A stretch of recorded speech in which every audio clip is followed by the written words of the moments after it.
ഭാരതീയ ജനതാ പാർട്ടിയുടെ ഏറ്റവും വലിയ ഐശ്വര്യം ആരാണെന്ന് എന്നോട് ചോദിച്ചാൽ എൻ്റെ മറുപടി രാഹുൽ ഗാന്ധി എന്നുള്ളതാണ്.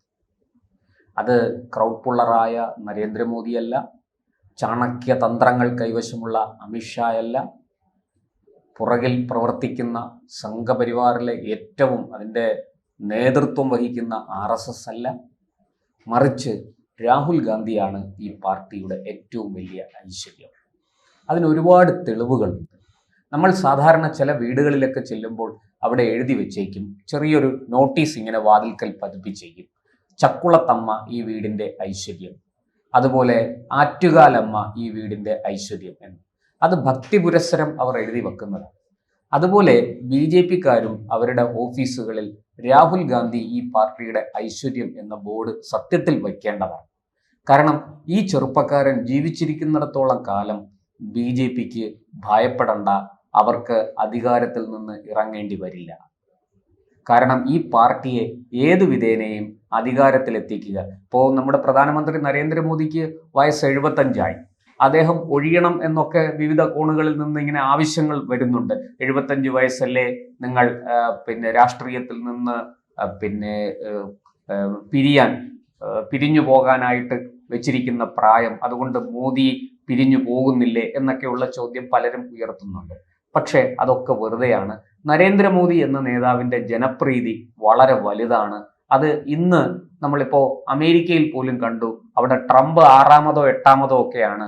നരേന്ദ്രമോദിയാണ് അവിടെ ജനങ്ങളുടെ ഹീറോ.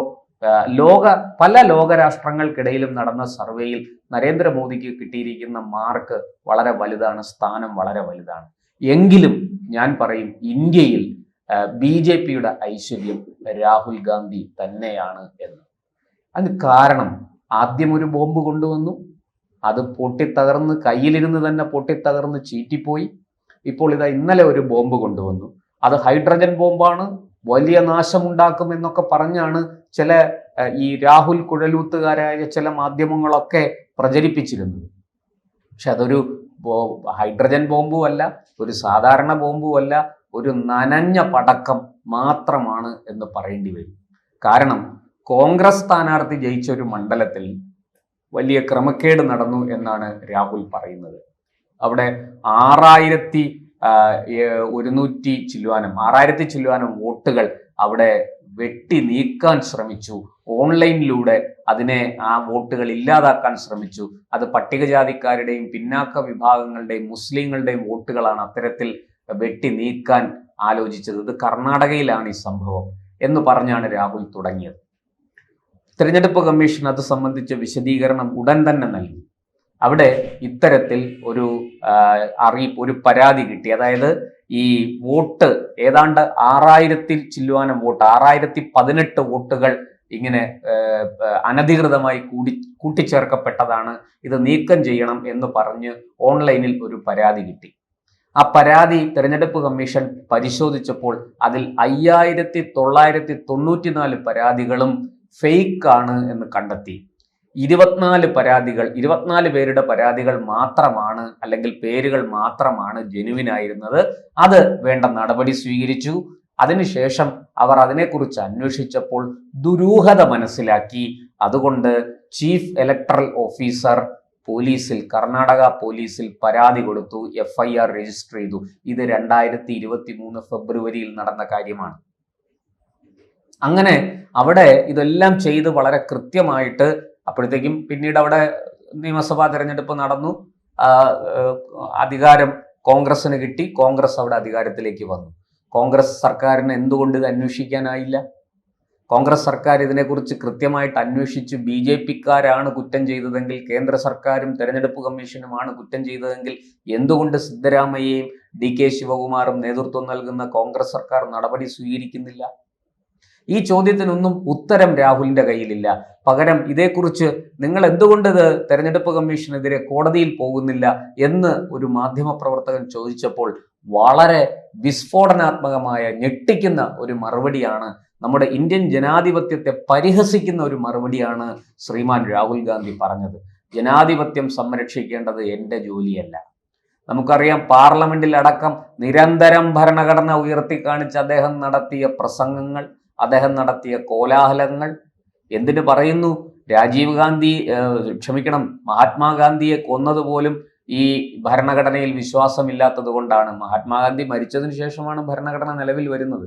പക്ഷേ ഈ ഭരണഘടനയോട് വിശ്വാസ്യതയും കൂറും ഇല്ലാത്തത് കൊണ്ടും അതിനോട് വിരോധമുള്ളത് കൊണ്ടുമാണ് മഹാത്മാഗാന്ധിയെ നാഥുറാം ഗോഡ്സെ വെടിവെച്ച് കൊന്നത് എന്നുപോലും രാഹുൽ തട്ടിവിട്ടു.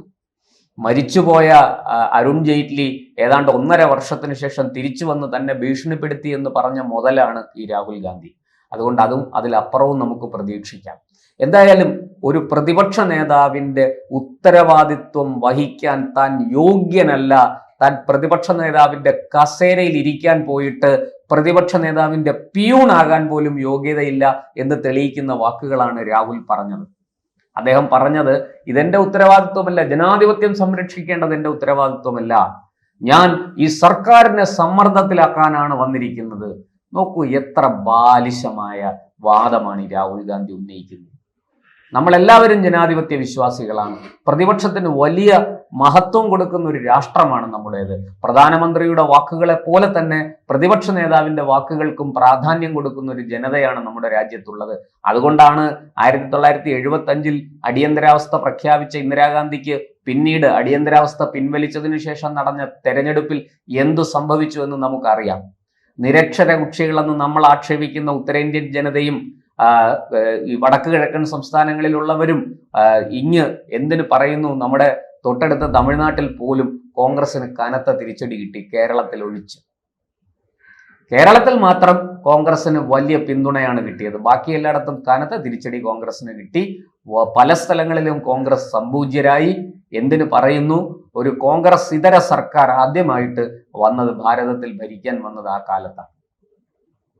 അപ്പോ ഇങ്ങനെയൊക്കെയുള്ള നമ്മുടെ നാട്ടിൽ ജനാധിപത്യത്തിന് വലിയ പ്രാധാന്യം കൊടുത്തിരിക്കുന്ന ഒരു ജനതയാണ്. അവരുടെ സംസ്കാരത്തിൽ അത് അലിഞ്ഞു ചേർന്നിരിക്കുന്നു എന്ന ഒരു തിരിച്ചറിവ് നമുക്കുണ്ട്.